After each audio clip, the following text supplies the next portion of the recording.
सुटसुटीत झाल्याचं पाहायला मिळालं. काय नेमका वाद झाला होता आणि आता सगळे एकमतानं त्या निवडणुकीला सामोरं जातील? प्रत्येक निवडणुकीमध्ये प्रत्येक पक्षाकडे थोडंफार उमेदवारी कोणाला द्यायची या संदर्भामध्ये पक्ष पातळीवर वरिष्ठांकडून निर्णय घेतला जातो आणि जो निर्णय एकदा झाला त्या उमेदवाराला निवडून आणण्यासाठी सर्व लोक प्रयत्न करतात आणि महाराष्ट्रामध्ये महायुतीतून पूर्णचे पूर्ण उमेदवार निवडून येतील.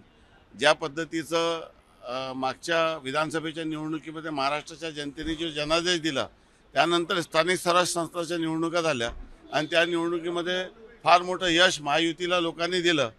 आणि हे मला सांगण्याची गरज नाही की ऑलरेडी आमचे मतदार हे खूप मोठ्या प्रमाणात आहे, ते तर आम्हाला मिळेलच, परंतु काँग्रेसचे जे उमेदवार आणि काँग्रेसचे जे मतदार आहे ते देखील महायुतीच्या बाजूने राहतील आणि महायुतीचे सर्व उमेदवार निवडून येतील असं मला आत्मविश्वास आहे. नाशिक असेल, पुणे असेल, या जागेवरचे घोळ अजूनही संपलेला नाही आहे.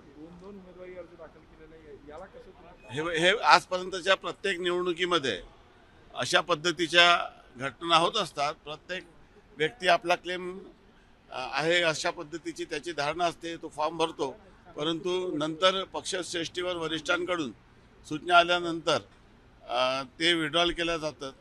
आपल्याला कल्पना आहे की जसं यवतमाळमध्ये देखील उमेदवारांनी फॉर्म भरला, परंतु त्यांनी सांगितले की एकदा पक्ष पातळीवर वरिष्ठांकडून निर्णय झाला तर आम्ही महायुतीच्या बाजूने राहू आणि जे पक्षाचे वरिष्ठ नेते आहे महायुतीचे ते या संदर्भामध्ये योग्य दखल घेऊन जे अतिरिक्त फॉर्म भरण्यात आलेले ते विड्रॉल करतील. थँक्यू. या माझा